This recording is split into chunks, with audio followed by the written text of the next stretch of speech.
Hello and welcome to our Lakeside chat. We are David Wofford and Katie Noonan, co-chairs of the Rotary Nature Center Friends. And we're so happy that you can join us tonight. As we begin our program, it is important for us to acknowledge that we are on stolen land, that Lake Merritt is part of Ohlone territory. We hear now from Corinna Gould, spokesperson for the Confederated Villages of Ohlone and co-founder of Segurate Land Trust. Good afternoon, relatives. My name is Corinna Gould. I am the spokesperson for the Confederated Villages of Ohlone. We are here today at what most folks think of as Lake Merritt. We are in the territory of Huichin. Huichin is actually a territory that encompasses 6 Bay Area cities: Oakland, Berkeley, Alameda, Emeryville, Albany, and Piedmont. And this was a place of abundance. I'm so happy that people from all walks of life that now come into our territory can enjoy this beautiful place that my ancestors have enjoyed since the beginning of time. My relationship to the land that I have been born to, raising my children and grandchildren here, has been to tell the story, the truth of what happened on this land before other people came here. I'm hoping that as we begin to learn these lessons of fires in California, the pandemic that's happening, that human beings come back to living in reciprocity with the earth. Yes, thank you, Corinne. We recorded that back in 2020, I believe, and it's no more of an important message for all of us to take to heart today as we are in the midst of so many imbalances with the earth and with each other. So I want to acknowledge that Native contribution and potential contribution to our progress going forward. So at this point, I would like to say something about our organization, Rotary Nature Center Friends, who is hosting this program tonight. We are a all volunteer charitable nonprofit 501c3, and we are not affiliated with the city of Oakland nor with the actual Rotary Nature Center. And I think as we go through our program tonight, you'll see the connection of the Nature Center with our mission and purpose and reason for providing these Lakeside chats for everybody for free every month on various topics related to Lake Merritt, community, natural history, and the planet and its future. I want to say thank you to the Youth Employment Partnership and Team Oakland students we've been working with throughout July. They pick up trash all over Oakland as part of their internships, but they come to us to learn about the lake, water quality, and ecology. And they've been a wonderful group.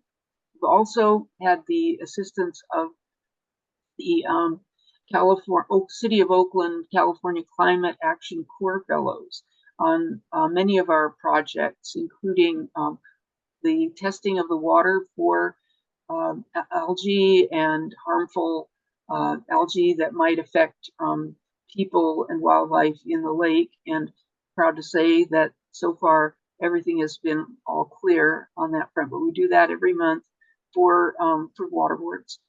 And we also would like to thank the New Voices Are Rising fellows and externs this summer for working on the water testing projects, on plankton monitoring, so that we see what microorganisms are living in the lake on a routine basis, and also for coming back to a major DD project, which we'll hear a bit about during the program, which was to make a more natural shoreline.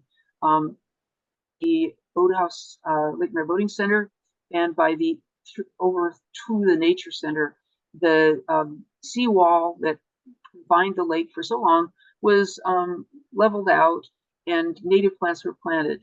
now it's probably almost 10 years later, 7 to 10 years later, after the completion of that Measure DD project, we are evaluating the success of the various native plants. And we were lucky to have Mike Perlmutter from the city of Oakland, who was involved in the original planting and design of that part of the Measure DD project, come out and look at how things are now. And we were delighted to hear that most of the coverage there is native plants, but as always, is a little bit contentious at Lake Merritt. And so it's going to be a very interesting story for our young people to follow up on the native plants that are there and ones that are doing their own thing, so to speak. So let's see, I hope I have covered nearly everything. It's been a privilege to work with all the youth and the other nonprofit organizations, the city, on these projects. And that's part of our bread and butter here at Rotary Nature Center Friends. We are not paid for anything, but we do support education for everybody at the lake, from little kids up to adults. This show is part of that mission. We're so excited to present Brandon Jourdan as our speaker tonight. I would like to say, hi, Brandon.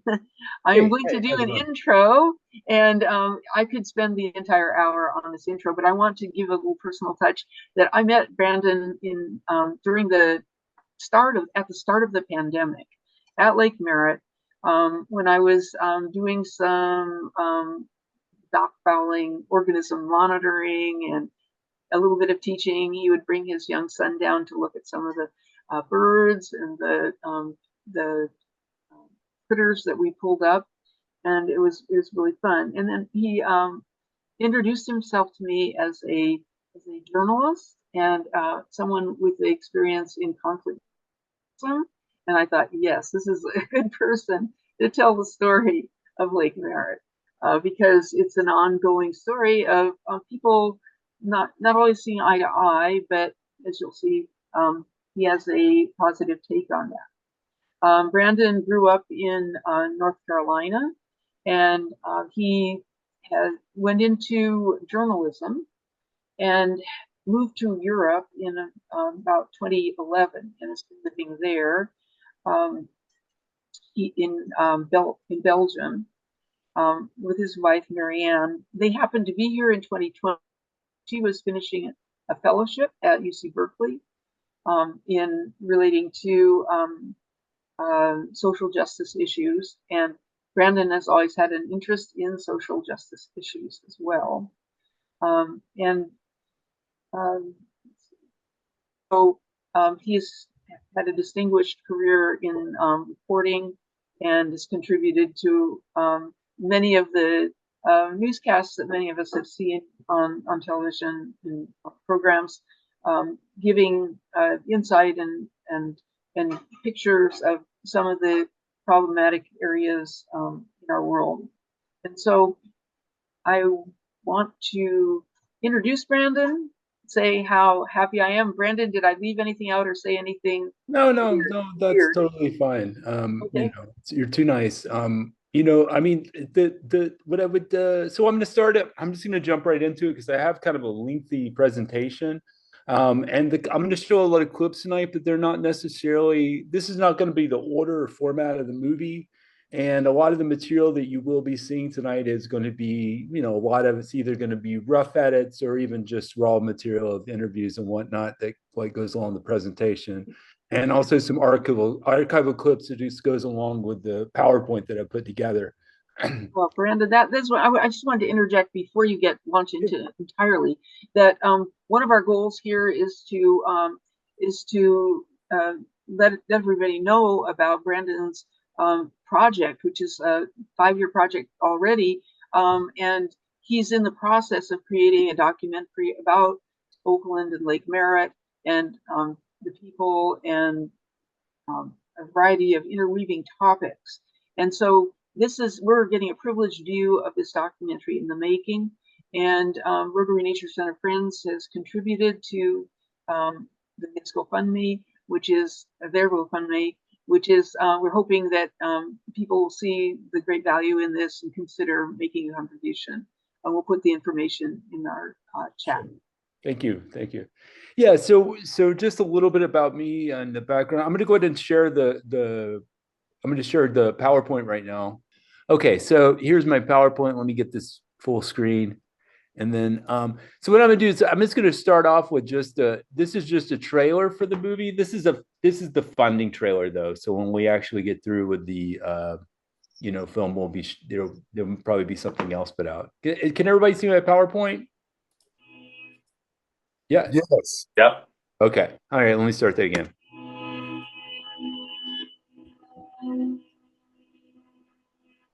So Lake Merritt is the first concept of a wildlife refuge in the nation, established in 1870. We precede Yellowstone by 2 years. It's a inner city saltwater lake, always been here, and through no fault of its own, a city has developed around it. Lake Merritt is referred to generally as the jewel of Oakland. It's the center of most of the social activity, about 10,000 people a day. Walk or jog or run the lake. Lake Merritt is just so special. It's a little piece of the ocean that comes right to the doorstep of everyone in Oakland. But just there's an amazing biodiversity in Lake Merritt that is just so much fun to watch.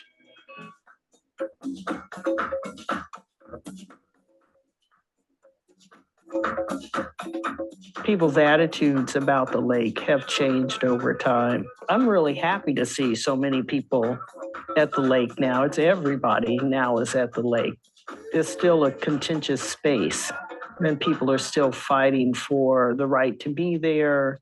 Folks are celebrating this 150 years of the lake being here as this sanctuary. It was a sanctuary for thousands of years before first contact. What we are talking about often is who owns the space with the people that buy property there. They feel like, I'm buying this lake. How dare you come and hang out there? It's been a battleground that usually unfolds along racial and sometimes class lines. It's just part of living in Oakland, is knowing you have this place to come that is a place for nature, it's a place for people. It's always been an important part of what this city is all about.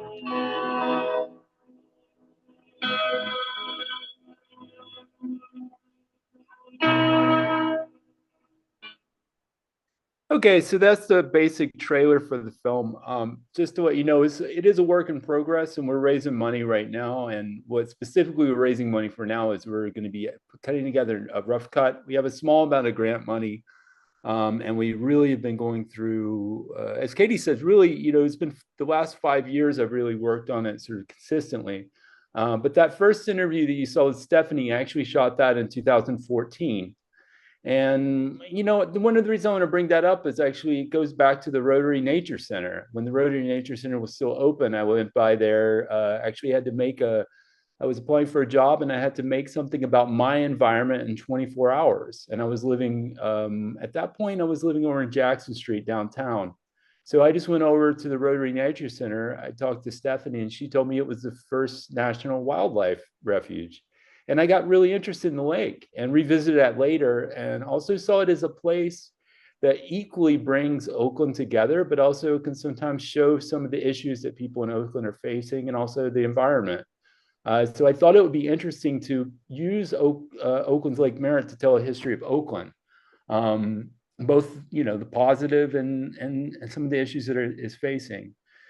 So what I'm going to do now is I'm going to try to go through a little bit of that history of Lake Merritt, and some of these topics we'll touch on the film. Some of these may have to get pushed aside because there's a lot to go through.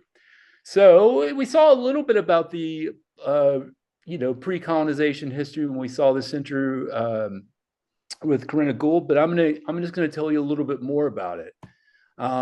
So most people know probably in this chat that the lake is a slough that was dammed. If you look at this map from 1857, you'll see what it looked like before it was dammed. This is about 11 years before it was dammed. You see that the channel is much wider. You also see that at this point, this over here is not an island. That this was dug out by the Army Corps of Engineers, and this over 12th Street, it was dammed in 1868 by Samuel Merritt. Now, what this would have looked like before colonization is actually really interesting. So even in this picture in 1857, you see some forests kind of scattered throughout downtown. It would have been oak forest there. Closer to the channel, there would have been willow trees. Up in the hills, you would have had redwood trees, some of which were over 300 foot tall, taller than some that we would have seen in the Redwood National Forest. I think this contributes to the overall ecosystem because you had all these creeks running down. A lot of those are channelized now, or pretty much all of them are channelized now. You'll see like little parts of them above ground, and you can see the markations of them, especially if you go around the library over at Lakeview Library and over in that area. You see where these creeks were. So let's talk about what was inside the lake. I'm going to actually let Jim Cavell say that. I don't need to talk the whole time. When you came to Lake Merritt a couple hundred years ago, you'd probably be stunned by the abundance of waterfowl out here in the lake, and perhaps other birds, shore birds, and so on around the lake, raptors. This was a fabulous wetlands for wildlife, especially waterfowl, to gather. The creeks all around Oakland used to have fairly robust runs of steelhead in particular. And up until relatively modern times, when we still had good seasonal flows through these streams, you would have steelhead running up through San Francisco Bay and up into a number of these streams that flowed into the bay, including San Antonio Creek. That would have been part of the attraction for the indigenous peoples here, was the easy ability to harvest those steelhead and salmon runs. I'm also going to just give a few more details about the Huichin sort of use of what this body of water would be before settlers began to call it San Antonio Creek and San Antonio Slough. So here's Corinna Gould again. It was probably more in my 30s and 40s. I started really looking at what does the lake mean to us as Ohlone people here in our own territory, what it must have looked like when my ancestors, and this was a marsh area, it was full of tule that we used for our homes and our canoes. It was full of fowl that we could eat. It was full of oak trees that were around here for our food. So this was a rich environment that our ancestors would have wanted to be near. Where the little library was a village site there at the mouth. Where the Veterans Building is close to Whole Foods. There was a village site there. There was a shell mound that was right across from there. And a shell mound is our burial sites. Wherever there's fresh water and salt water that mix together is where our ancestors really created homes. And then on First Avenue, underneath the street and an apartment building, is another shell mound. And so there are these places that my ancestors lived for thousands and thousands of years around what we now see as a lake. Okay, so the other things you probably would have seen around this time you may have seen grizzly bears, given that you still had runs in the creeks. I don't think it's unlikely. Grizzly bears were in quite, fairly abundant numbers at the time. Black bears, wolves, even pronghorn antelope, elk. The bay was incredibly rich, and she talks about it more in this interview, but the Ohlone people, Ohlone, just the linguistic term for a lot of different tribes that were living in the bay. There was not a lot of conflict, recorded conflict, like there were maybe in other parts of the Americas pre-colonization. And part of this was because of the abundance. We think of the bay now as sort of like an arid place where we go through periodic droughts and whatnot. But actually, early Oakland would have been, you had a huge amount of streams. Some people say if it had been developed at a different time, it may have been more like Amsterdam. Maybe they would have made these into canals and navigated that. But because of the area it grew up in, these things were ended up being covered over. And, so the first waves of Spanish really did not make it to this part of California, really to the late 18th century. So you're thinking about, time of the, American Revolution. A lot of the rest of the Americas had already been pretty thoroughly colonized by this point. The first waves of Spanish basically came in and did not treat the native people particularly well, I think would be an understatement. A lot of the missions that were built did not have enough labor, so the Ohlone were essentially enslaved by the Spanish and forced to build missions. Some also did go into, eventually into hiding and some worked on the rancheros. But let me once again not speak for people. I'm just going to let Corinna talk a little bit about this first wave. Spanish missionaries and the soldiers, they didn't bring enough people to actually build these missions. So my ancestors built these missions. We never talk about slavery in terms of California Indians. To think about it, you're building your own prison.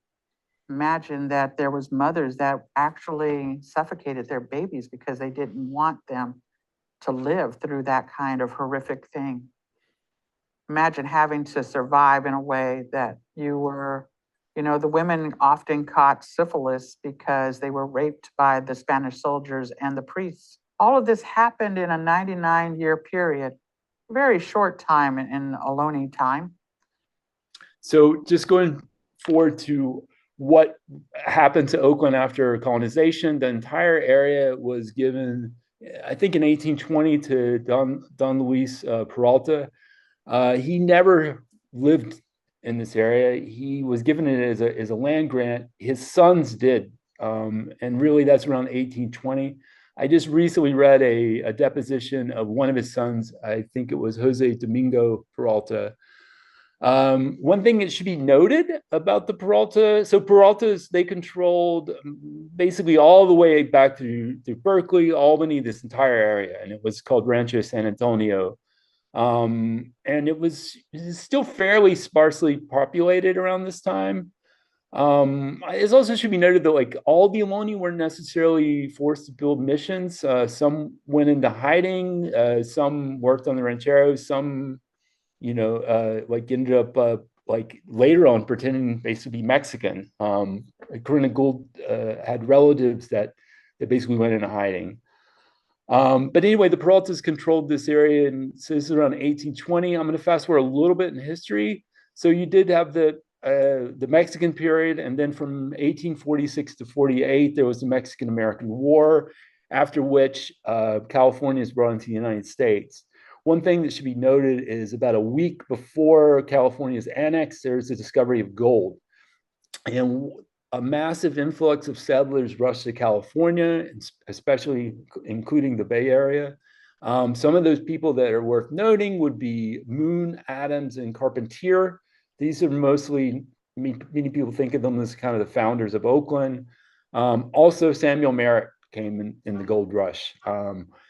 So I want to talk just a little bit more. I think it's important to talk about what happened to Ohlone. Once California becomes a state, it becomes even more dangerous. California's first governor, you have an image of here, he said that a war of extermination will continue to be waged between wages until the Indian race becomes extinct, and it must be expected. Once again, I'm going to let Corinna just talk because I think it's better than me. The Western expansion was about extermination of California Native people. So some of the very first laws made in California were to exterminate California Indians, backed by the federal government in $1.7 million, $5 a head and 25 cents an ear. And so as we get this great rush of people coming to the West, looking for gold with this sickness, because Native people knew that gold was here, it just didn't mean anything to us. So This is an image from 1860, which shows Rancho San Antonio, which would have been the way you would have probably saw it in like the late.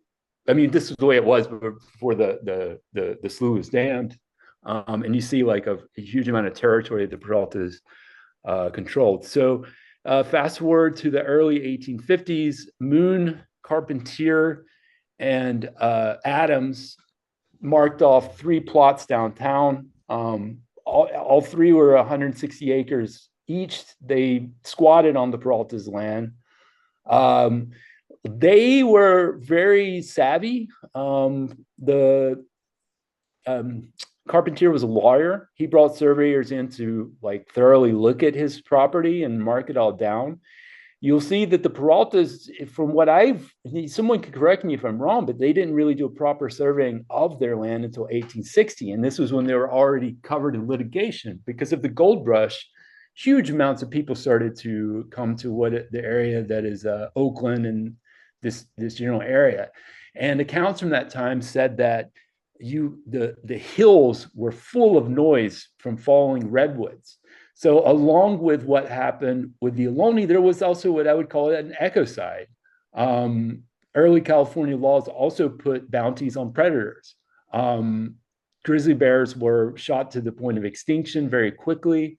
The redwoods were purely seen as like a source of, I guess you would say, a source of constant capital. They were cut down. Some people saw them as valuable as gold. They were cut down, put on ferries, shipped over to San Francisco. Just a tremendous period of change in those first 10 years of Oakland. Now let's bring up Horace Carpentier, the first mayor of Oakland. And this all does connect back into Lake Merritt. I'll get to it. Horace Carpentier was Oakland's first mayor. And for decades, the city fought to reclaim the waterfront space that he claimed as his own. And it took a lot of legal maneuvering for the city to win back the rights to their own waterfront. Having monopoly control over Oakland's waterfront was extremely lucrative. And another thing he was kind of notorious for was building a toll bridge across the other side of the lake over there. Okay, so that's Liam O'Donoghue. He's actually also working as a producer and a consultant on the film. So as I said earlier, Andrew Moon, Edson Adams, and Carpentier, early founders of Oakland, all squatted on Louis Peralta's land, ended up acquiring sizable claims of present-day Oakland through somewhat dubious legal means. There's lots of stories about how this may have transpired. I'm not going to get into the gritty details. One thing that should be noted was on May 4th, 1852, Carpentier persuaded the California state legislature to incorporate Oakland as a town. Now, usually a petition is signed by residents of the area company when there's such a incorporation, but this did not happen. It's also noted he had worked for the state legislature. So he went and did this without any of the people here knowing that he was going to incorporate Oakland as a town. Oakland at that point was called Contra Costa. And so no one knew that he did this. And also the other thing that he did, which was mentioned in this talk, was he built a bridge across San Antonio Creek, would be basically where the channel is now. And that was referred to as the Bridge of Sighs. And the reason it was it is like, I have to pay a toll to cross a bridge. And that toll was based on however many foot, whatever you brought across the bridge was. So if you brought a wagon, it would be more than if you crossed on foot. And with the slough at that time not being dammed or anything, there was not water control. So a lot of times you may have at low tide, just basically tidal flats. Going back to the Ohlone, that would have been great because you could collect shellfish, all this thing. But then high tide, where it is now in Embarcadero, where the pergola is, they brought in and unloaded cattle. And sometimes waters would be up so high to get around the slough, you would have to go up into the hills. So this bridge was like a necessary piece of early transportation, but Carpentier made sure that he got a dime for every whatever, however, I don't know, remember what the tolls were, but he made a substantial money and was very unpopular. He also became Oakland's mayor in a contested election. This is from the history of Alameda County. This was published in 1883. An affidavit was made by a name named Ford. Let me see, I can't read this. I got this thing here. Maybe I could just summarize it. It's got a lot to go through. What it basically says here is that they found 37 workmen waiting for a ferry in San Francisco, and a person was paying their fare. Many of these people were seen later voting in Oakland, and one of the people was reported to have voted 7 times. Oakland's population, there was a survey done about just a couple months before this, was a little bit less than 200 people, and about 700 people voted in the election. And the majority of those voted for Carpentier. It also should be noted, and there's historic records of this, that Carpentier, Moon, and Adams came in, and they had like a crew of people. They were wealthy people. They had about 200 people that helped them on their property and whatnot. So this was the Wild West, and they sort of, like I said, dubious legal means that they got their property. And Oakland was incorporated as a town without any of the population noted. And that was also through a process that most people seemed as very corrupt. Now, the other big thing about Carpentier, so mentioning that the lake was a slough, so it was part of the waterfront. So in 1852, at the first meeting, the new board of trustees, which was created partially by Carpentier, the board granted Carpentier the entire Oakland waterfront for $5, a new schoolhouse, and a series of wharfs, one being a long wharf to reach the ship channel. So 1854, it comes out that Carpentier has incorporated the town, basically pretty much got the mayorship through a dubious means, and that he controls the waterfront. So there's riots actually in early day Oakland already in 1854. A series of them. Carpentier went so far as to sue citizens for damaging some of his properties. So he was very unpopular. He ended up getting kind of pushed out, and he was eventually replaced by Charles Campbell. And he continued to control the waterfront, even though in his absence, occasionally appearing back on the scene to sue people for, violating his space. And so that was that's Oakland's first mayor, and that's his use of the Lake Merritt, or the San Antonio Slough. The next notable person, of course, would be Samuel Merritt. So let's go forward about 10 years or so. 1868. I'm gonna skip a little bit of the insight just so I can summarize some of this. There's a lot of history. So Samuel Merritt was a physician, shipmaster, and most importantly, he was a skilled businessman. He was known at the time as the richest man in Oakland. So in 1868, he proposed and funded a public work dam across San Antonio Slough Estuary at 12th Street. And the resulting body of water, initially people called it Lake Peralta, after the Peraltas who were still associated with Rancho San Antonio, and it existed before Oakland. And then some people started calling it Merritt's Lake because he built the dam, and then eventually Lake Merritt. And that house that Sam Merritt built, he never lived in it, but he also built a number of very big buildings, including some very prominent hotels and mansions. So very early on, he envisioned Oakland to be like a place for kind of upper classes to come that wanted to have property from San Francisco. And it's my belief that when he in 1869 approached went to the state government and proposed that they turn Lake Merritt into a wildlife reserve, it had very little to do with the ducks. It was more about being able to develop the area, the same with building the dam and protecting his property. So his neighbor had a cow that had been shot, and there had been windows. This area was very, like, going back to the earlier, it was a place that there were a lot of ducks and there was a lot of wildlife. I mean, we see that today as part of the Pacific Flyway, but it's probably unimaginable the amount that would have been back during that time. So it wasn't, in some ways, it did protect the wildlife, and I'm glad that there's not people out there hunting ducks right now, that's for sure. But it was at that time maybe in a little bit of encroachment of the commons, an area that had kind of belonged to a lot of people. But so that's 1870. We're going to go forward a little bit more. So this would be the lake. I think this is around 18. What it would be 1879 or 1869. I'm not sure. It's after it was dammed. Here's some other early pictures. This is still late 19th century. So the slough's already been dammed. You see a little bit. And this is a drawing done from 1899. So you can see by this point, a lot of activity around the lake. Oakland at this time was just downtown. The area over, part of East Oakland, that would have been Brooklyn and Clinton and all that. And all these towns, eventually would be incorporated into the city of Oakland. But at a lot of times, the early Oakland was really built, around the shores of the lake up until the bay. And like I said, before 1868, the lake was more or less an arm of the bay.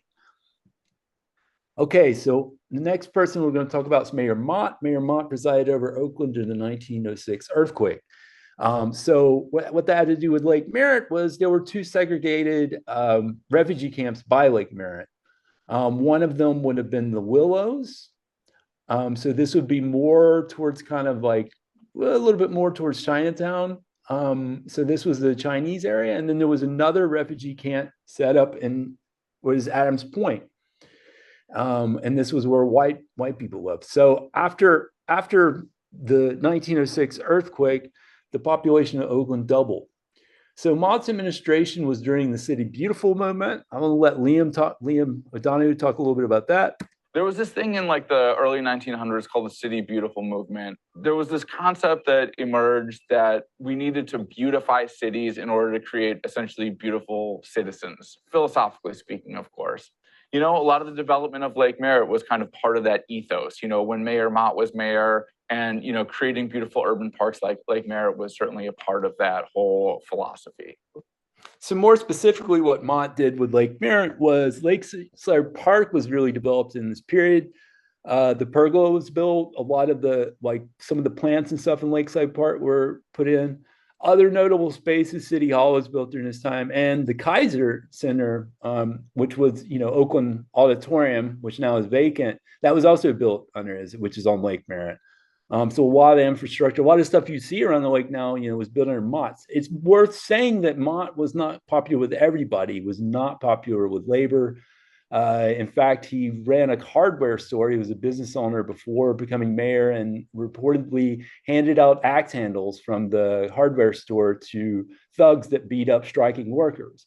He even went so far as him being recalled in 1912 in the first recall of any Oakland mayor. This was filed by the socialists. Oakland police had broken up a meeting at Hamilton Hall under him. People were saying that he was using the police as his kind of political tool. The IWW was also upset because a ferry full of workers coming from San Francisco to Oakland had been met at the docks, detained, and put on a ferry back to San Francisco. So he wasn't popular with everybody. I think for pretty good reasons. We have some scandals in Oakland now, but none of the recent mayors have handed out axe handles to beat up people downtown. I don't think, anyway. So we'll go forward. So the next guy I'm going to bring up is Mayor Davies. Mayor Davies was a populist. There's a really fun book if you ever want to pick it up. His autobiography, I think some of it may be greatly exaggerated. It's called His Honor, the Buckaroo. I'm sharing the screen, or I'm afraid to come out of it. I would show you it. Anyway, Mayor Davies fought against the Pacific Railroad. He started up a rival ferry company to San Francisco, which was attacked by thugs. He ended up forming basically a militia that met at the First and Last, the little saloon and Jack London. And but anyway, he did make it into mayor, and he was very popular. He won five times. So him and Lake Merritt, he really liked Lake Merritt. He used to go and wear his little carnation on his one-piece suit and would go out and canoe in the lake. And one of the trivial things that he did was he built the first artificial bird island in May 9th, 1912. 1923.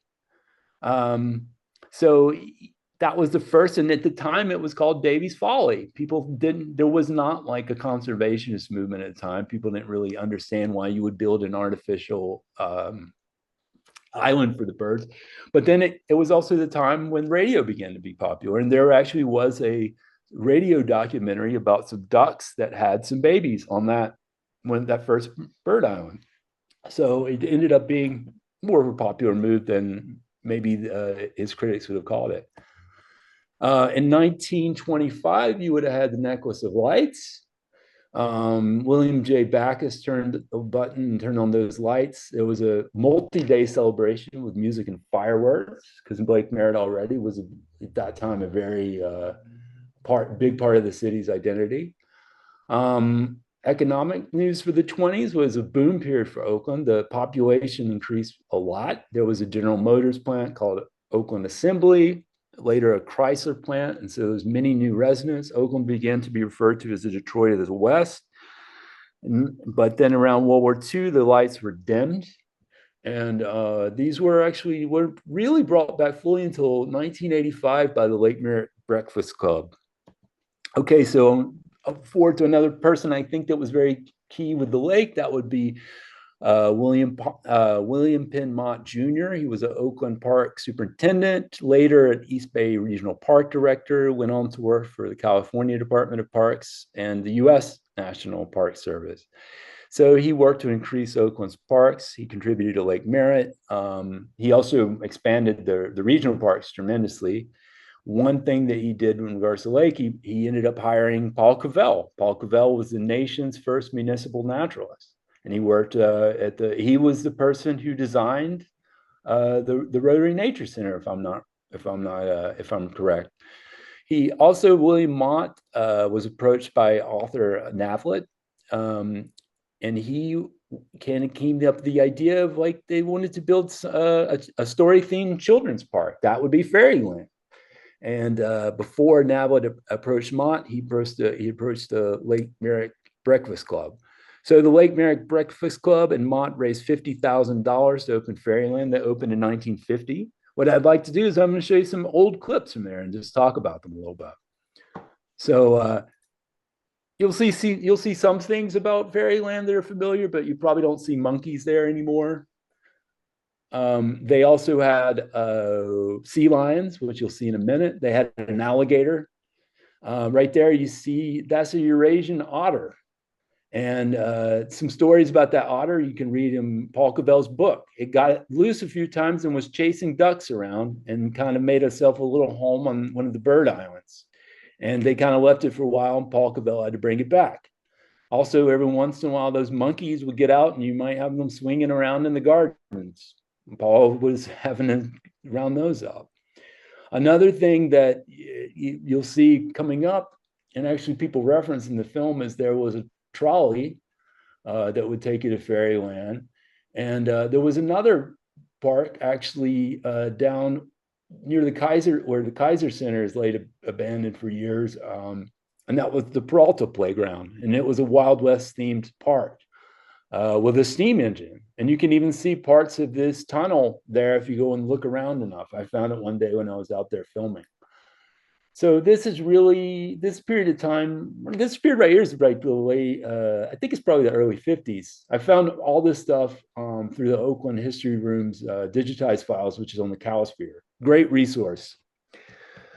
So Paul Cavell, he's the first municipal naturalist. It's worth bringing him up because now, you know, the thing that he founded and contributed to was the Rotary Nature Center, which this group is referred to themselves as friends of, and they should be. I think it should be reopened.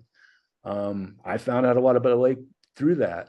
I'm going to show a little short piece just talking about Paul Cavell, and this is his son Jim, who was an interpreter at the Monterey Bay Aquarium before retiring. He also worked for the City of Oakland Parks Department and worked under his father. My dad's role here really started out connecting the people to the waterfowl. I think that's what he always wanted to do, was make sure that everybody understood this incredible resource, and they had a chance to observe nature right here in their front yard. And he had some other responsibilities beyond that. The city kind of expected him to be the refuge manager here, since this is the nation's oldest waterfowl refuge. You should have somebody that is keeping an eye out for water quality and the health of the birds that are here, and also kind of helping with human interactions also to make sure that those stay on the positive side. This area, and this is actually the second iteration where these pedestals are today, there were cages on these pedestals, and the cages were home to a variety of native wildlife. So we had raccoons and opossums and skunks, and actually had a coyote here for a little while. But it was a chance for people to meet some of the native wildlife they might not even be aware of, even though these animals might be roaming their neighborhoods at night. Maybe folks had never seen a skunk or an opossum or a raccoon. So they had a chance to come down here and learn a little bit more about some of their wildlife neighbors. Nature Center functioned for so many years as kind of a place where people could bring their families here, and their kids could watch the bees in the beehive or learn about the birds out on the lake. They could launch from here onto a bird watching walk around the edge of Lake Merritt. And so it was really, again, a place where the community gathered to explore the nature that was right around them. And it was a home for the naturalist program. I don't think you can find anybody in Oakland that grew up here in the 1950s, 60s, 70s that didn't have somebody from the Nature Center, often my father, come out to their school and do programs, or they came here on a school field trip, or both. It was a huge resource for the citizens of Oakland.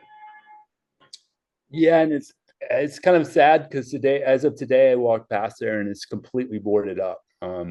But yeah, it was a huge resource. I mean, even up until fairly recently. But anyway, so I'm gonna keep going because I think I have 13 minutes to go through the 70 years of history. I'm probably going to skip ahead a little bit. Hey, Brandon. Yeah. I'm so sorry to interrupt, but I think it's important.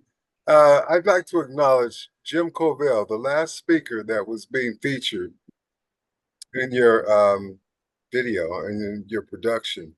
He was referring to his father, Paul Covell. And I just would like to acknowledge that our work here at the Rotary Nature Center Friends grows out of that tradition. Jim Covell is the president of our board. Thank you, Brandon, for allowing me to say that and share that. No worries. Thanks for bringing it up. I mean, we want to give props out to everybody who's a steward of Lake Merritt and is actually trying to educate people. So all right, so the second half of this, I'm going to basically try to rush through what it was referred to as the second great migration and a little bit of present day Lake Merritt, but I'm going to let people who were part of Rotary Nature Center Friends actually talk a little bit about that, because this is the period we are in. But there's a huge shift started happening in World War II. So initially, both poor whites and African Americans relocated in the 40s to Oakland. It was there's a really good book actually that I recommend called The Second Gold Rush. So initially, it was mainly poor whites, what would be referred to as Okies. But as there was a shortage of labor with the war, Oakland was being sold as being free of Jim Crow segregation. So many African Americans were recruited here to work in the shipbuilding industry. And to give you an idea of how the demographics shifted, the population amongst African Americans in 1940 was about 3%, and by 1980 it was 47%. Now, even though they sold it as being free of Jim Crow, it's worth saying that there was serious redlining in Oakland. So this did create a de facto system of segregation. Access to housing, access to a lot of resources were restricted. A lot of those people who were poor whites who had come from Jim Crow states ended up being recruited into the Oakland police. And the type of jobs that were available then, which were basically involved in the war effort, would have been the Moore Dry Dock Company that was based in Oakland. Another major industry in shipbuilding would have been the Kaiser shipyards that would have been in Richmond. Second to that, there was also the canning industry, which was important to the war.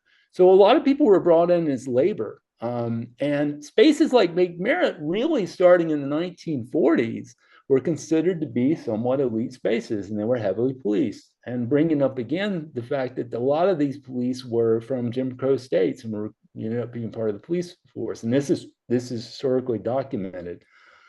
And despite the large increase in Black residents, only 16 of Oakland's 661 police officers were Black, and this is in 1966. So there became an increase in tension between police and African Americans due to police brutality. You would have had, like early on, say like 7th Street, West Oakland, this is happening. But like I said, bringing it back to the lake was very policed. I would show some more interview clips. Dorothy Lazard talks about being young and not really spending that much time at the lake. And other people also talked about it. It doesn't mean people didn't go there, but it was like I said, it was considered, from most accounts, like an area of privilege. So after World War II, you had a significant decline in shipbuilding because there wasn't the war effort. General Motors, already in 1963 relocated to Fremont. They changed the production. There were layoffs. And then finally in 1982, it closed down. So Oakland really did go through a period of decline, really starting after World War II. And this goes on that. And then, then you had what was referred to now as white flight. You had a lot of white families like moving to the suburbs. And then really, I'm sorry, it's a lot of historical background, but I feel it's important not to skip over it because there's been waves of displacement. It wasn't just the Ohlone, it wasn't just the wildlife that was displaced. This also was very important and did affect the history of the lake. So in the 1970s, you had a revolt against property taxes. I think it was Prop 13. And that led to the city losing tax revenues. So public parks and stuff like Lake Merritt would have went through a period of decline, especially starting in the 1970s. So when you have this increase in policing and systemic racism, you're going to have a response. And also, I'm going to talk very briefly about the Black Panther history at Lake Merritt, which actually was pretty substantial going through historical documents. So people will probably already know that Bobby Steele and Huey Newton started the Black Panthers at Merritt College in 1966. Going back to the Great Migration, Newton's family came to Oakland from the South during the Great Migration. We talked a little bit about how they, partially arose behind the idea of like the policing in Oakland, but there was also kind of a question that had not been fully addressed by the civil rights movement, which is how would Black people in America win not only just former citizenship, but actually get economic and political power. So, they had patrols to monitor the police. There were the free breakfast programs. And then something that was, and right here, actually, you see, this is the Alameda Courthouse, right by Lake Merritt, once again. And on October 27th, 1967, Huey Newton was arrested and charged for the death of OPD officer John Frey. And many of the rallies were held at the Alameda County Courthouse. Sometimes they would start in Berkeley. They would march around the lake. They would end up at the courthouse. Here's some other kind of interesting history with the Black Panthers in Lake Merritt. Actually, if you see the Agnes Varda film, Black Panther, you see a lot of footage of the Black Panthers hanging out, Panthers Den hanging out by the lake. So one incident on February 17th, 1968, 5,000 people gathered at a free Huey rally at Oakland Auditorium, which became the Kaiser Center. Also, as I already mentioned, Newton's trial was at Alameda County Courthouse. There was also another major Panther event called the United Front Against Fascism. It brought a lot of different left groups together, including the Young Patriots from Detroit, Students for a Democratic Society, various things. They all met. 5,000 people met at Lake Merritt once again at the auditorium.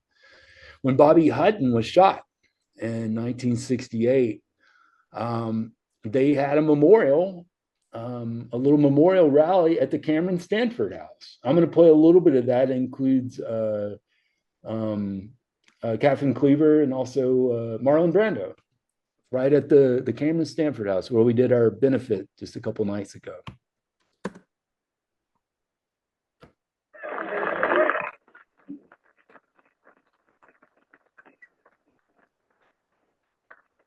Thank you.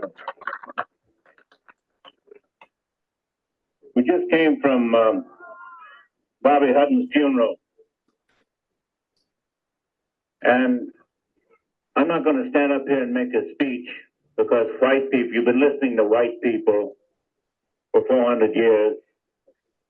They said they were going to do something. They haven't done a thing as far as I'm concerned in re-enfranchising the black man.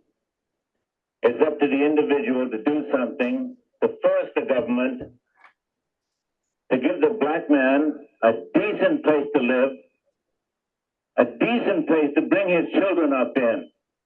The question is not, will it be nonviolence versus violence, but whether a human being can practice his God-given right of self-defense. Shot down like a common animal, he died a warrior for black liberation. If the generation before him had not been afraid, he perhaps would be alive today. Remember, like Solomon, there is a time for everything, a time to be born, a time to die, a time to love, a time to hate, a time to fight, and a time to retreat. In the name of brotherhood and survival, remember Bobby. All right. So anyway, so this is a little bit of the Panther history. Just another quick thing. So they gave there was also survival programs. 10,000 bags of free groceries were also given out at the Oakland Auditorium by Lake Merritt. After Newton got out of jail, he lived at 1200 Lakeshore. I'm not going to go too into that, and then I'm going to skip forward a little bit. So that's really like 60s, 70s Oakland. And unfortunately, I guess it must also be noted that Newton did fall victim to the crack epidemic in the 1980s, which should affect Oakland. So that brings us in the 80s. And the 1980s, there was a new thing called the Festival at the Lake. Started in 1982, lasted to 1997.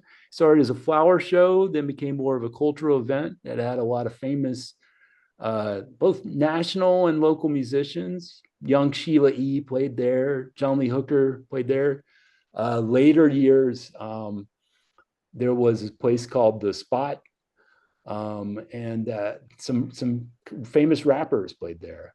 I'm going to share just a quick clip of part of that. What? Okay, so I would like to thank everyone for coming to the Lakeside Chat tonight, and look forward to seeing back in August. We want to give a special thanks to Brandon Jourdan, Liam O'Donoghue, the Lake Merritt Voting Center, Adopt a Spot Oakland, Team Oakland, and YEP, Youth Employment Partnership.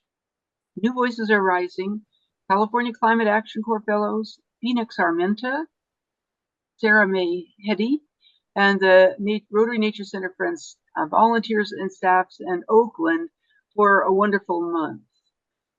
Our programs are rebroadcast on Lakeside on Sundays from 6 to 7 p.m. on Oakland's KTOP Channel 10 TV. You can go to the Oakland website to find more information about that. And the first 2 Sundays of a month, we'll have a set of a pick of golden oldies, and then the last 2 Sundays we'll have the current month's Lakeside Chat.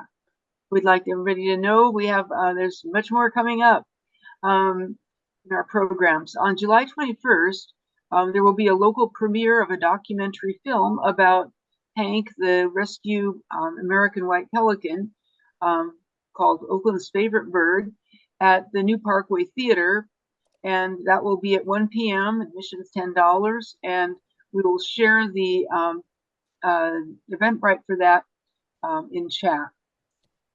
On August 2nd, we are going to have our August Lakeside Chat number 45, Facing California's Flora for the 84 years, featuring our guest speaker, Bart O'Brien from the Tilden Native Plant Gardens. Here is a slide inviting you to come to the premiere of the program about Hank. Many of us are familiar with this story of Hank, going back to a book published by James Robinson, and just stories shared at the Rotary Nature Center for many years about that American white pelican. We're going to see a program by Bart O'Brien on August 2nd, and we're going to be able to learn from this plant explorer who has documented and raised and preserved and made available to us for free in the East Bay Regional Parks, California's native plants. We also want to acknowledge and commemorate the 90th anniversary of the East Bay Regional Park District, which is in this current month. Here's a picture of Rotary Nature Center friends and the New Voices externs at the native plant garden in Tilden. The students photographed native plants and used Seek and iNaturalist to identify them both in that garden and also at the gardens at Lake Merritt. We've also been documenting the algae that are in Lake Merritt by making algae presses. We are Rotary Nature Center friends. We'd like to thank our supporters, the Frederick E. Hart Foundation for Educational Opportunity. Here's our all of our programs, partners, and volunteers. Conclude these remarks. We are a 501c3 nonprofit advocating for the Rotary Nature Center in Lakeside Park as an interpretive education and science center for all the people of Oakland, and as a steward of the Lake Merritt Wildlife Refuge. Thank you. Turning it over back to Brandon. Thank you so much for waiting. No worries. That's totally fine. Okay, so just to get back to what I was talking about. So, you know, I also want to go back and say that a lot of this stuff that I'm talking about now, these will be included to some extent in the film, but it'll be actually, you know, people who are participated either, you know, directly into these events or have like some expertise. We'll be using a lot of animation, both 2D drawings, and also this is actually this is just a little bit of footage from Festival in the Lake in 1996, I think. Yeah, I'm just gonna show a few clips. What are you guys gonna do with these pictures? All right. So anyway, I'm just gonna kind of fast forward through because I have some other stuff to go through. And I think this is Warren G. So this will be at the spot.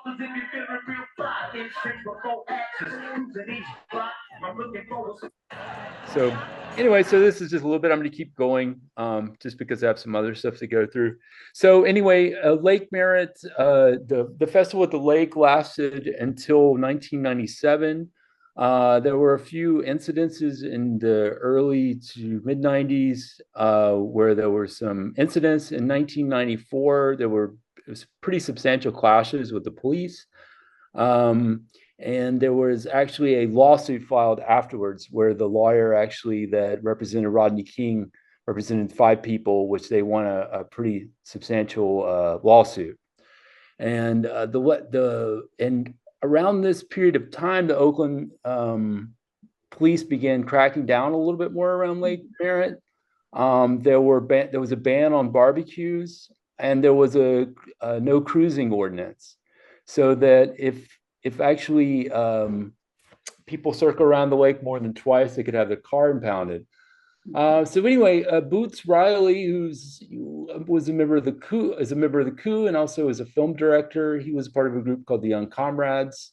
They organized a day against some of the crackdowns at Lake Merritt. I can't say the name because I think this is going to be broadcast, but it was F the police. I won't say the actual words. And a lot of people came out. In the aftermath of that, they got a lot of threats from the OPD, and they actually went to the city council and disrupted it, and also to draw attention to some of the incidents that are happening. I'm going to play a clip of them presenting at city council, and just a very quick interview clip with Boots talking about the city council intervention. We got about 100 different messages right here of the police. Some of them playing around, some of them giving their badge numbers, and you know, making threats, and you know, leaving calling, and we started 69 them, and it went straight back to the police station.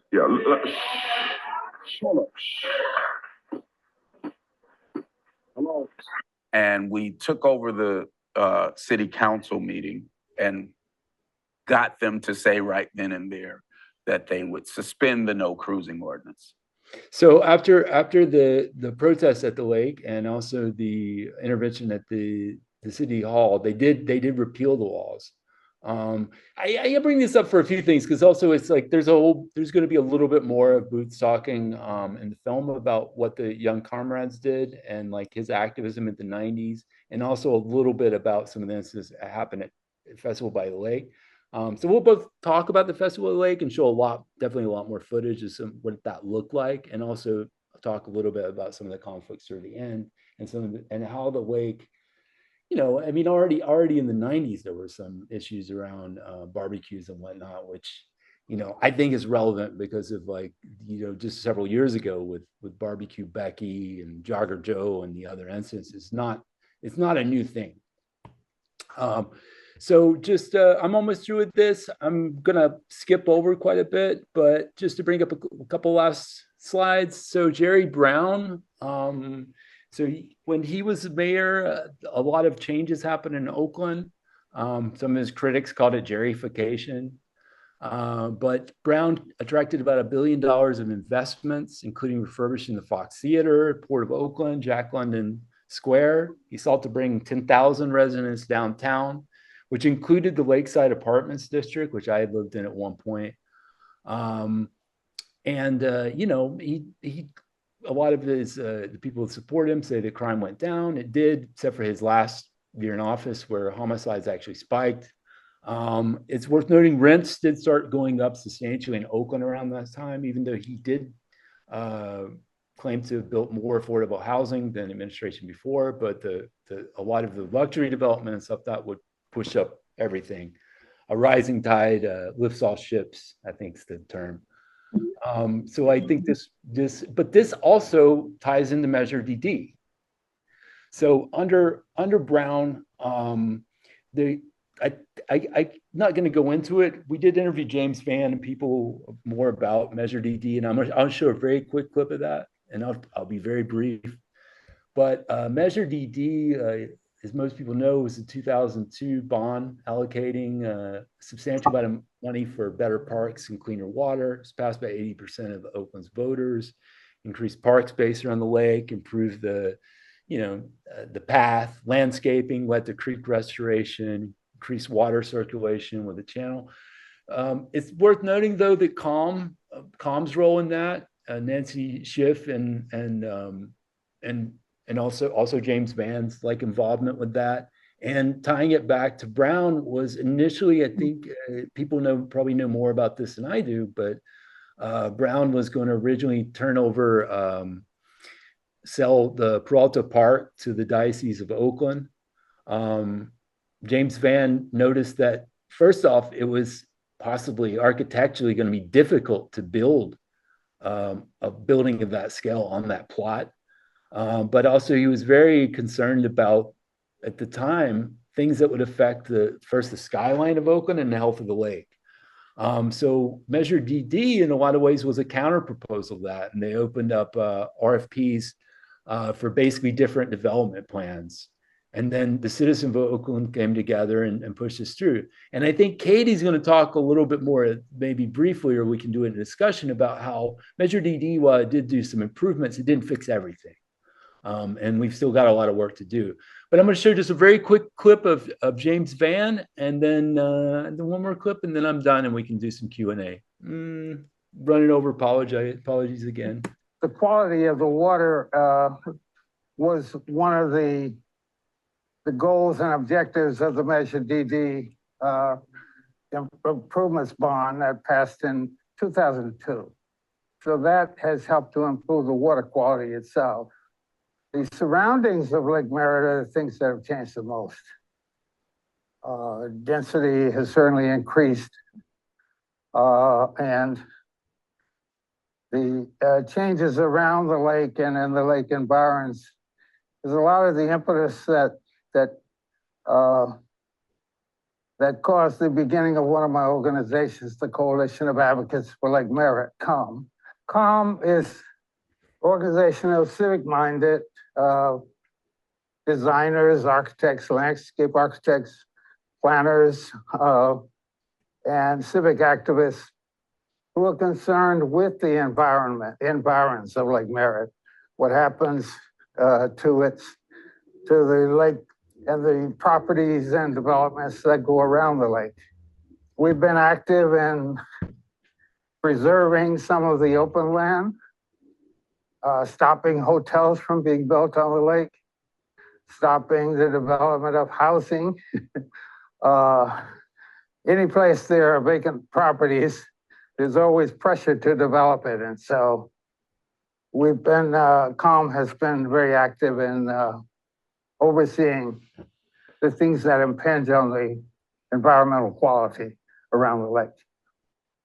Okay, so then the last couple things I'm going to talk about. So there's the algae bloom. People are pretty familiar with that. I'll just show a quick clip, interview with Damon about that. I was actually coming down to Lake Merritt that day, I think it was August 26th, if I remember right, to actually collect, I've been doing like sequencing of mushrooms around the lake as a way to identify them. And somebody had seen a mushroom that we've never seen around the lake before. So I was coming down for that.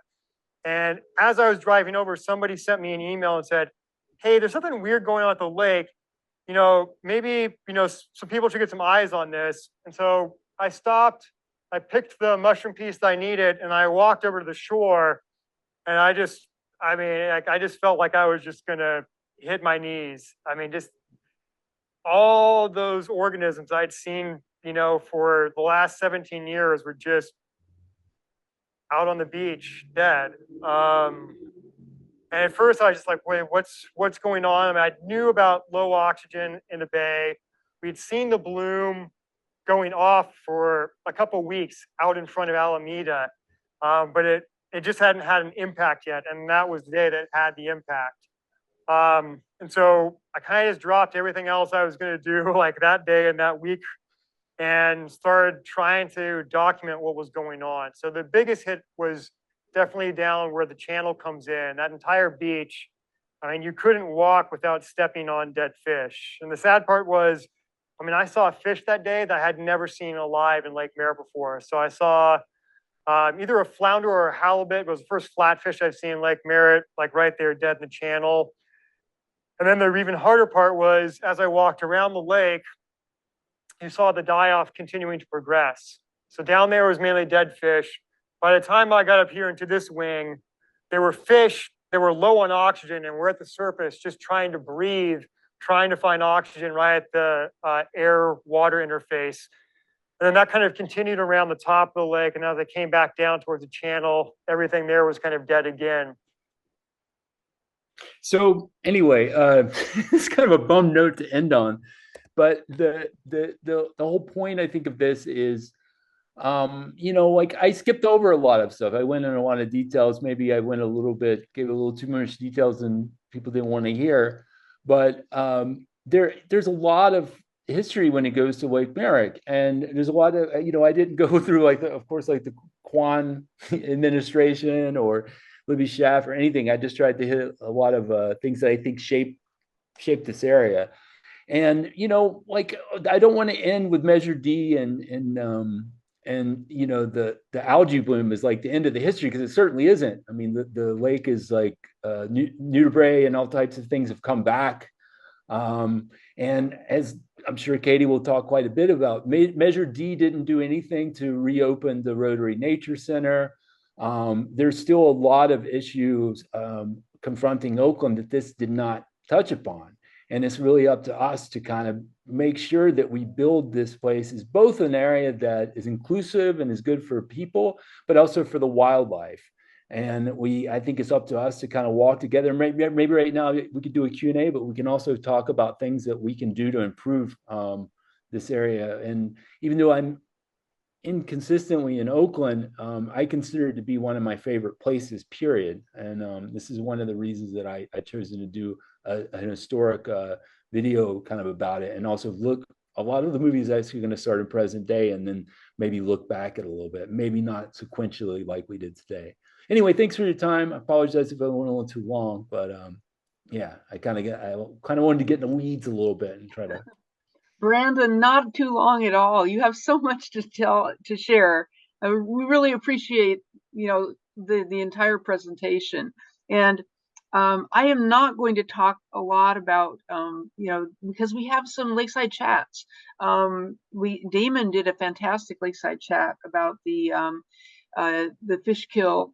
And then after that, we've had additional Lakeside chats about the attempts to put oxygen into the lake and manage the lake. That was our last one. I think there may be members of the Measure DD community coalition amongst us, and it was a wonderful project. And we have to say, it was wonderful, and nothing bad about it.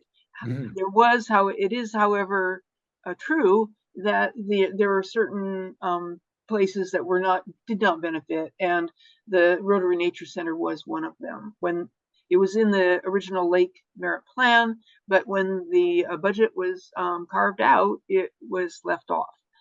But anyway, I would like to open the floor up now for questions.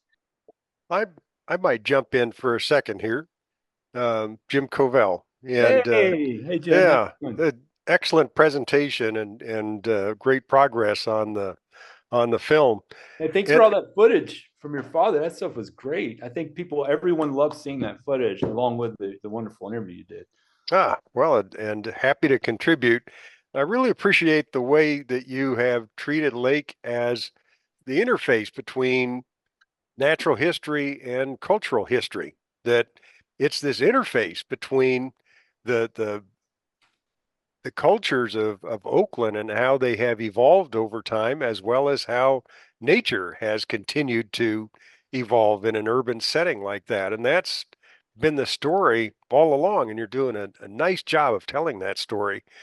And I think for all of us, we have to remember that story continues to evolve going forward. It's never going to be a static picture, that the nature is going to change, that the cultures of Oakland are going to continue to evolve, and it's a great story to follow, and a great story to be part of, and I just really appreciate your work in telling that story. I really appreciate it. And I mean, the thing I think that one thing that Lake Merritt tells you is, like, it actually does show you quite a few positive things. Even though, we may have ended that with this algae bloom, but it should be noted, like, species are coming back, water quality is improved. It's really important. I think one thing is really cool that, people like Katie have done is like going down there and really putting the volunteer effort to check dissolved oxygen levels and to check water quality. And I think if we can get and push for more resources into that, I think we can see the water quality improving. And, there's places around the world where there's rewilding, where people are trying to introduce more native species back into environments. Other environmental, wonderful things that I've learned in California are, thinking about, like, what's happened since there was just a moratorium on whaling. I mean, how whales have come back, how the Pacific otter came back when, from just a small thing. So I think, like, things like Lake Merritt we can do. And I also think our social problems we can overcome. There's solutions to problems that face when people have a lack of housing. I think it's, we have to look at these problems. We have to face them head on. Both the things that affect the wildlife and the people that live and share the area around the lake. But I would like to characterize our discussion, Brandon, with just the awareness and appreciation for the breadth that you've taken on. in terms of so much history and so many segments of history. And it's almost like a roller coaster ride with ups and downs, where just as we're getting comfortable with what Horace Carpentier and Moon and Adams are up to, then the next thing we know, we're looking at the longevity and the impact of something like what's going on with the Black Panthers. And a couple of other juxtapositions like that. For example, your commentary regarding, as revealed by some of your interviewees, regarding the neighbors and their feelings, the local homeowners, and their modern experience, if you will, and the way they're kind of showing up. Yeah, I mean, I just want to note that that was specifically talking. He was more, I think Boots was referencing stuff that was happening really in the 90s. I mean, they could get a little bit into that too. And I'm actually interested in talking to more people now about some of the incidents now, and I've already begun to do that. We're going to be filming a few more interviews. It's, like I said, still a work in progress. But yeah, I mean, people. I'm also open to people can send me their comments, and I'm open to anything. Well, I'd like to invite any of our audience to feel free to unmute themselves and join us in conversation now or at any time throughout the process. Brandon, I think what is really wonderful is you're giving voices to these different points of view, and it's it's not, nobody's going to go away, and it's really part of moving forward is for people to be able to give their points of view and to interact as you've promoted with your work here. I think it's really, I really thought that the clips are amazing. I could watch all of them. Well, I mean, it'll be about an hour long, probably quite a bit more cohesive than me just rambling off with a PowerPoint presentation. But I mean, that's what we're raising money for now, is like, we've been filming, we filmed about 12 or 15 interviews. We've been through a huge amount of archival footage. So right now we're just trying to like finish up production and go into post-production and really go through and find a story that's not just talking heads. We're going to do some animation and stuff like that. We really want to tell the story of Oakland. And within that, we're talking about the story of, Western expansion, the echo side that happened, and where we're at now, most importantly. And looking back to look forward, I guess, is a way. And, it's funny, like I want to put this clip to Corinne at the end where she talks about, we look at these things that we're facing now, but it was only a couple hundred years ago that the Ohlone were using this property, and they didn't have homelessness. They didn't have it. It was like a place of abundance. And we can learn from our history and look forward, I think. I mean, I'm not irrationally optimistic, that's for sure. I mean, I see that, we look at that footage of just a few years ago at the algae boom. It's hard to look at, and it's depressing. And I think we're going to have more of those same things. And I think we're going to have a lot of challenges, but we have to face them. I would like to say that. Go ahead. Yeah, go ahead, Janice. I really liked your presentation. It's really great. And I like to take notes while I'm doing listening to presentations. You had great speakers, and I love the fact that you incorporated the people that you incorporated as speakers, because you said you didn't want to speak all the time. I can't wait to go see the film. I'm going to bring my son with me. The combination of history and environmental lessons, really, really wonderful, because Lake Merritt is really precious to us. I'm a former educator, science educator, and for 30 years I went to the lake to get certain things that I needed and wanted for my classroom. And so it's really wonderful that you've put this together. So I'm really, really impressed, Brandon. Hey, that's really nice. I hope to finish it, but we will finish it. You know, it's cool that we're getting support right now. We had the sold out event the other night at Cameron Stanford, which, you know, and we're getting, I mean, the main thing that events like this provide for us is we need an audience and we need support. And we also want to, and honestly, you know, with the Q&A, I'm ready to take hard questions because I want feedback. Well, you know, not just hard questions, but I'd be curious if any of our remaining audience have any thoughts about given what we've witnessed, you know, regarding again the depth and breadth of what you are covering and have collected so wonderfully. You know, if any of us have thoughts about how that can best be formulated, massaged, shaped to be of use to our communities. I do like the compliments, though. I'm not trying to just get. Oh yeah, but it's really an invitation to people to think about, from their perspective, how a work like this, if you're open to it, this kind of, as you say you are, this kind of suggestions and advice. I like these kind of discussions. I have a thought. Oh, go for it. Yes. This is I'm Jerry Lips, and I'd like to address that issue that Jim and Brandon have been discussing about the future of Lake Merritt. If we look, I don't know how far, but at some time in the distance, sea level is rising. We all know that due to climate change, the melting of glaciers. And the last time we had a sea level rise, when perhaps we lost Greenland and West Antarctica, sea level went up almost 30 feet. Lake Merritt was huge, I guess you'd say. And we could have that returning someday in the far, far future. But we have sea level going up right now, inch by inch. But if a glacier in Antarctica or Greenland were to break loose and collapse, sea level could go up 10, 12 feet. Anyway, are there any plans to deal with sea level rise in Lake Merritt like there are around the bay? Anybody else can answer that? A good question. I do believe that that the city has sea level rise plan or they do.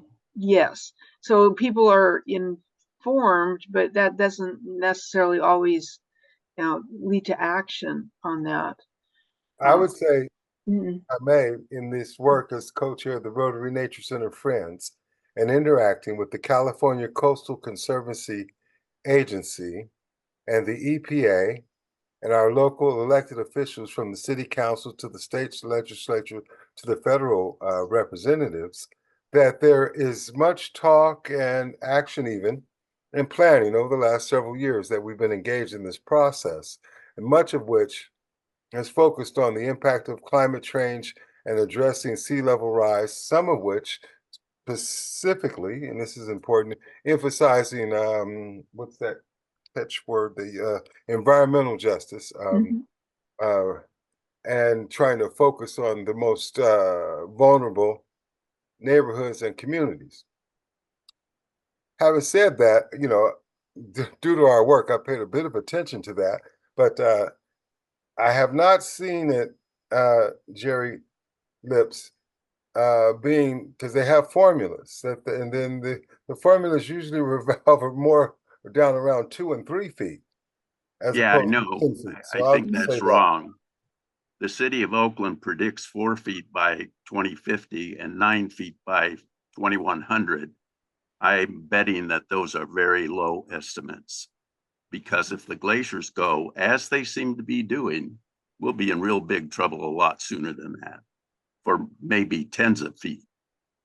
And your environmental. Well, actually, if it's of any positive impetus for our group here, I'll say that things haven't gone so well with the planning around 4 feet, 2 to 4 feet, so much less 10 feet.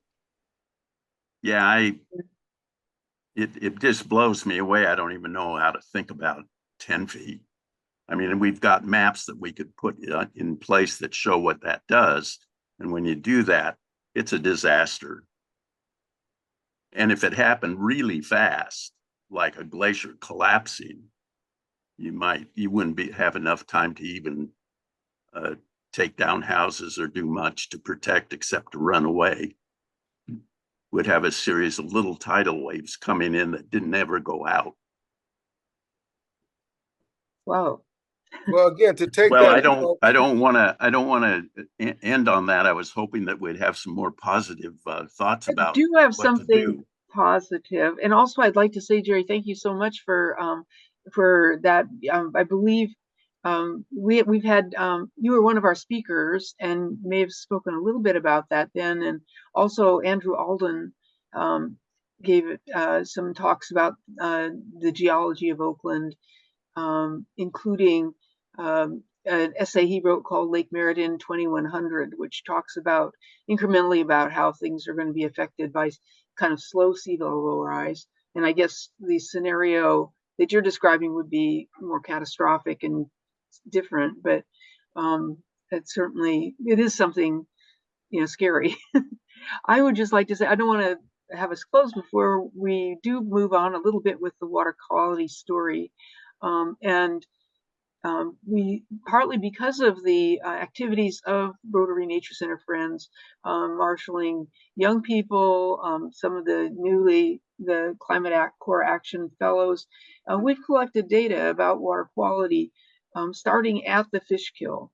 And with the use of a professional instrument from the water boards, we've been able to document the return of we've been able to describe water quality over the year, and water quality meeting the standards that are required came back very quickly after the fish kill. Within a week, it was back to relatively normal. It does have an annual cycle. It gets really bad in the late fall, and it gets really bad during the storm season when they close the tide gates. We know these things, but there's nothing that currently right now, the water quality of dissolved oxygen in Lake Merritt, wherever it's being tested, is actually high. It's good. And so people don't know that. And the other thing is that the organisms that were known, that Damon did such a wonderful job in exciting people about studying and helping to communicate, to develop a collection of photos and accounts on iNaturalist. Those species that were commonly found in Lake Merritt were back within about 2 months after the fish kill. And there were some imbalances, like the nudibranchs that you were mentioning. The nudibranchs, we had a boomtown at Lake Merritt, probably because everything doesn't come back exactly all together, that they interact, that they have different life cycles and different abilities to withstand harsh conditions. But things are back. And so there's a lot of resilience and adaptability there. My hope is that we will continue to be open-minded and scientifically oriented as we see what the changes that we have in the lake, both from the sea level rise aspect to the water quality aspect, and make our decisions based on ongoing monitoring and study. And I think, this is something that some of the things are basically pretty easy to do, and kids can do it, and they can contribute to that database.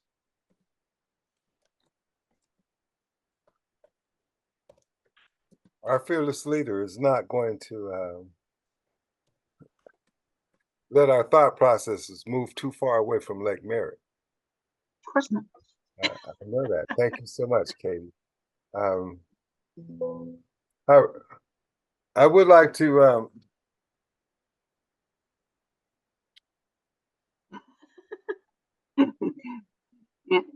Anthony said that you should include a segment about arc building.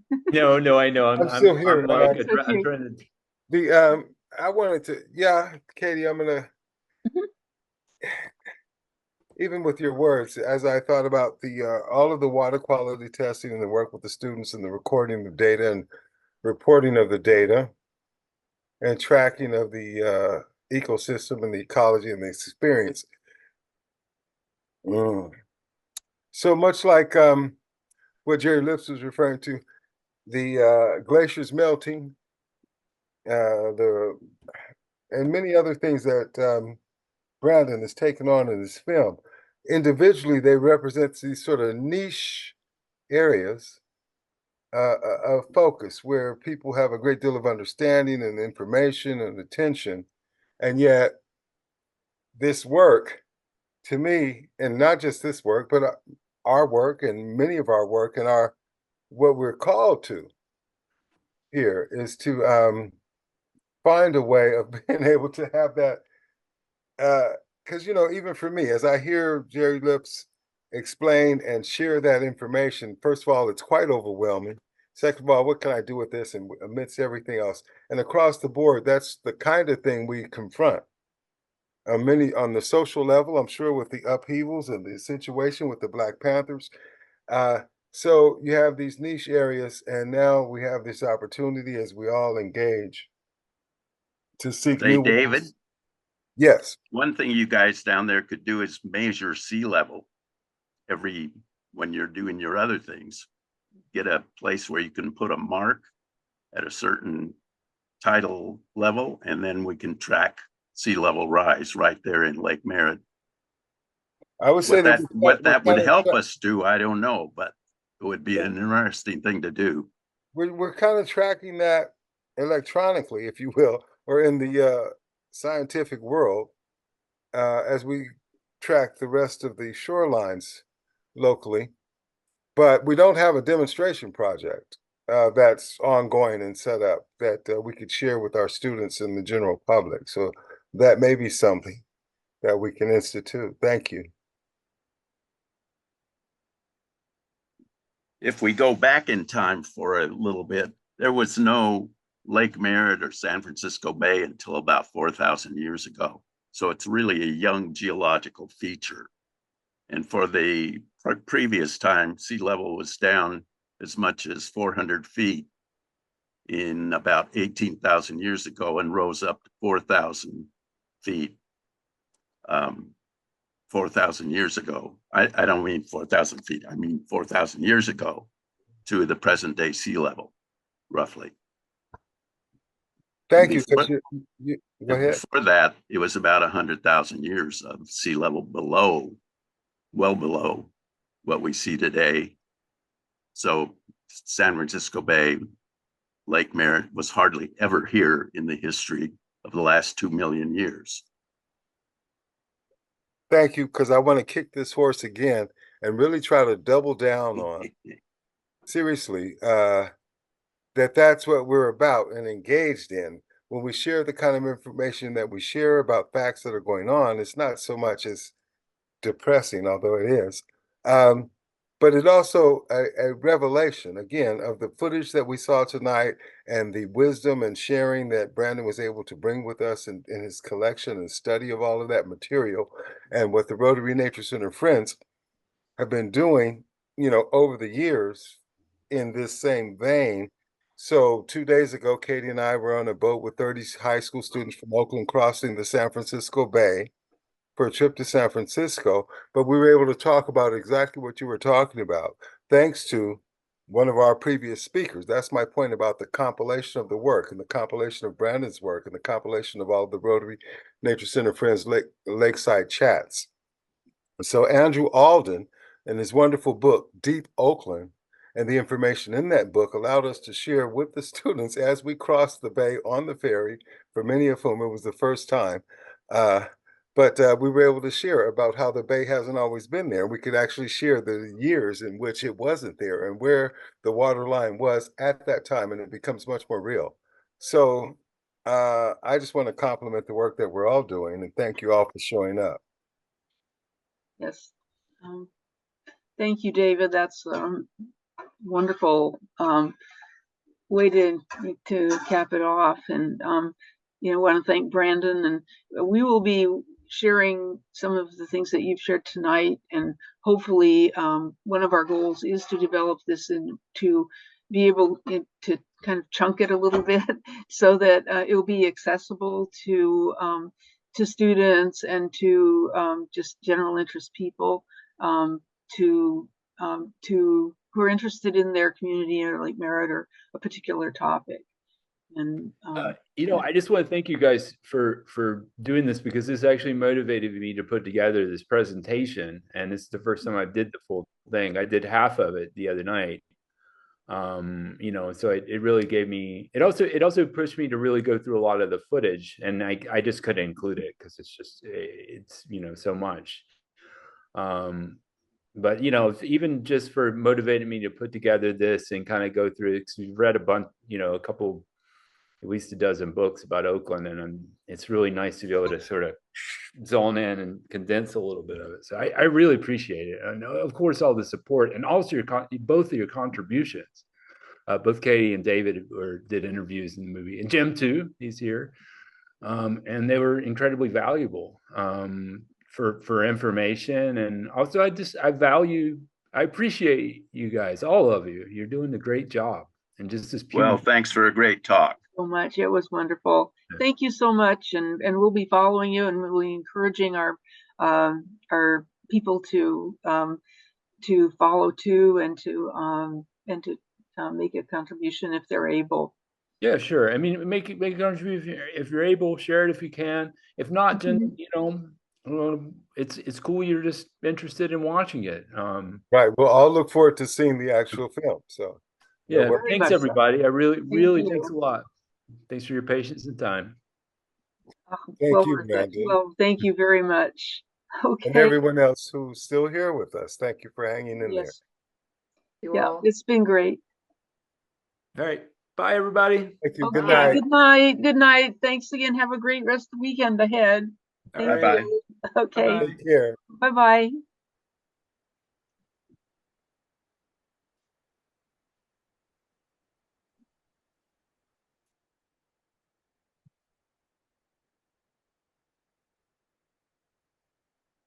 Hi, Katie. Hi, David. Oh my goodness. Thank you for another great talk. Well, thank you for pulling it all together. Oh my goodness. And then all that stuff, that dropping stuff in chat. And oh my goodness. Yeah. I will put out a letter with some of the things that should have been in chat. But yeah. Yeah. Okay. You take care now. And okay. Yeah. It's tomorrow Saturday. So yeah, give me till Sunday. Oh, absolutely. Indeed. Yeah. I'm gonna take care of a few things. Tomorrow's gonna be the start of that thing, that me and my family are gonna do. Yeah. Right. Yeah. All right. Okay, well you take care, and we'll be in communication, and yeah, it'll be good. And okay. We'll have something set up for Monday. We have lots of great stuff to do. So yes, indeed we do. Yeah. Okay, you take care of yourself and care to your family as well. Okay. Okay, good night, everybody. Yes, good night, everybody. Okay, good night.